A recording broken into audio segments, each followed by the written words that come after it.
Ano nang nangyari sa Pilipinas, ha? Ito, basahin natin 'tong, post ito sa ano po ito 'no, ABS-CBN News. ABS-CBN News po ito. Ito po nakalagay po dito 'no, "Sa Comelec na naman." Comelec, Comelec, Comelec. Comelec Division declares Abante winner in Manila 6th District. Oh my goodness! Pagkatapos nga dito kay ano 'no, dito sa ginagawa ng pag-disqualify nitong, Duterte Youth, Party List, eto na naman, disqualify na naman, panalo na naman si Abante 'no. Swerte naman 'no, nanalo na hindi naman binoboto. O Kumilik, ano na nangyari? Titignan muna natin yung mga reaction ng mga tao dito ha. Kumilik ha, Kumilik ha. George, ito. Ito, unahin natin basahin ito. Dayaan during election. Dayaan after election. Ang galing yung manggagago ng mga tao. Kumilik. Ayan. So dito, pansinin nyo yung mga comment ng mga tao. Ito, nagbabasa lang po tayo ng mga comment. Ito, ang comment ng mga tao, ito ay reaction at mga opinion lang nila ito, no? So hindi tayo makapag, ng opinion natin. Dahil ang opinion ngayon, kinakasuhan na. Opinion mo, ginagawa nilang fake news. Garcia, ikaw na ang pinakamalupit na kumilik na dumaan sa kasaysayan. O yan, kumilik. Ito, kumilik yung mga tinatarget ng mga tao dito. Kung hindi talaga nagustuhan ng mga tao itong ginagawa ng kumilik na ito, sa pamuno yan ni George Garcia. O yan, basahin nyo yung mga comment dito. Diba? So, pakinggan natin kung ano ba yung balita dito ng tandaan nyo, ito ay sa ABS-CBN News. Anong mangyayari dito sa kaso ni Congressman Abante? Hindi ba proklama yung kalaban niya, talo siya. Ngayon naman, yung second division sabi, hindi kansilado yung ano niyang ng kalaban niya. Ano ibig sabihin nun? Mauupo bang congressman si Abante o hindi rin? Tama po kayo, Sir Alvin. Una muna nagkaroon ng desisyon ng Comelec Division kahapon lamang, na-inform din po tayo tungkol sa bagay na yan. Oh, tingnan nyo ha. Ilan kaya nakukuha ang boto nitong kalaban niya, no? Ni Chua o yung ano dyan sinong pangalan nung ano yan, yung nanalo? Ilan kaya ang boto? Dinidesisyonan ng, ano ba yung second division? Dami bang division sa Comelec? Comelec second division, ano yun? Grabe, dapat ang ginawa nyo, dapat hindi nyo na pinapatakbo, may problema man pala, pinabahayaan, kaya dinidisqualify nyo, hinahayaan yung tumatakbo Ang issue po, Sir Alvin, ay doon sa respondent ay issue ng tinatawag na citizenship at sinasabi po ng Comelec Division na mukhang hindi po Filipino citizen daw yung pong respondent. Yan po, Sir Alvin, ay decision pa lamang ng division. Anong sabi? Mukhang hindi Pilipino. Mukha pa palang hindi Pilipino. Pero wala akong masabi sa Comelec na ito. Grabe. Kita nyo naman pagkatapos ng eleksyon. Kung lagi kayong nanonood dito sa social media, makikita mo kung ano yung mga reklamo. At bawat tingnan nyo lang yung mga komento ng mga tao, reaction at opinion ng mga tao dito tungkol dito sa Comelec ngayon sa nakaraang eleksyon.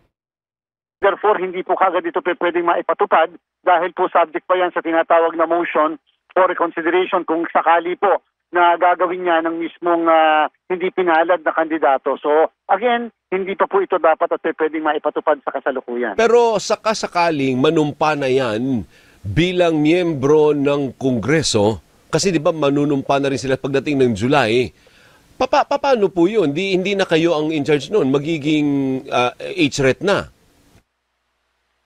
Sir Alvin, ayaw naman nating i-preempt yung posibleng mangyari. Baka sabihin naman... Asus! Ayaw pang diretsuhin. Diretsuhin nyo na. Planado na yan. Diretsuhin nyo na, George Garcia sa Comelec. Patumpik-tumpik ka pa. Diretsuhin mo na. Huwag ka ng patumpik-tumpik. Walang ibang papuntahan din dyan. Doon din yan. Tayo. Pero ganito po. Sabi po ng Korte Suprema sa kaso ng Reyes versus the Commission on Elections ay tatlo po ang requirements para po magkaroon ng miyembro ng House of Representatives.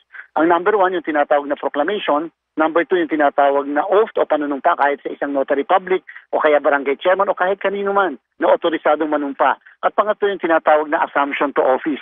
Ang assumption to office po, Sir Alvin, ay nagsisimula ng June 30 katanghalian. So kung sakali po na nagkaroon ng proklamasyon, Kung anong gusto nyo, yan din nasusunod. O, ito ko continue tayo pagbabasa sa mga reaksyon ng mga tao dito, no? So, ito pa. Kung anong reaksyon ng mga tao, kung pumapalakpak ba sila sa mga ginagawa ng Comelec ngayon. People power na ginagago tayo ng Comelec o nagbabasa lang po tayo, ha?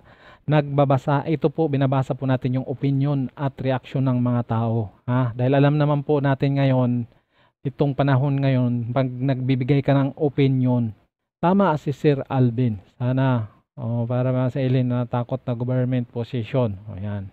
Ito pa.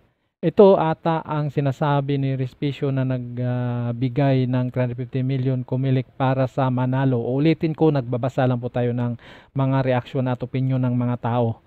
Dapat dyan i-impeach na yan si Garcia, 100% bias. O, kita nyo? Comelec, kita nyo, Garcia, George Garcia. Ito, sana mababasa mo itong mga comment ng mga tao dito, no? Pabasahin mo itong mga comment kahit saan sa social media, magbabasa ka ng comment George Garcia, yung kayong taga Comelec dyan. Pinagluluko tayo nitong Comelec. O, Comelec na naman. Hinanapan ng butas ang kalaban para lang makaupo ang kayo nang maghuhusga dito sa mga ito. Tandaan po natin, ha, ito ay sa ano po ito, no, ABS-CBN, ha. Sa ABS-CBN po ito, hindi po ito kaninong channel na Duterte. Hindi, ito ay, alam nyo naman, pagdating sa Duterte, itong ABS-CBN na ito. Tagal na konsihal si Joey Oy, now lang lumaban yan. O, kita nyo? Ito, mga taga Maynila na siguro itong ibang nagko-comment dito.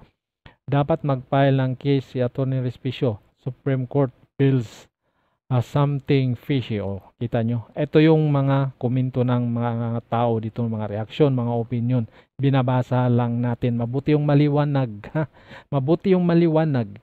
Ang tibay mo, Comelec, makulong ka sana someday. O, diba?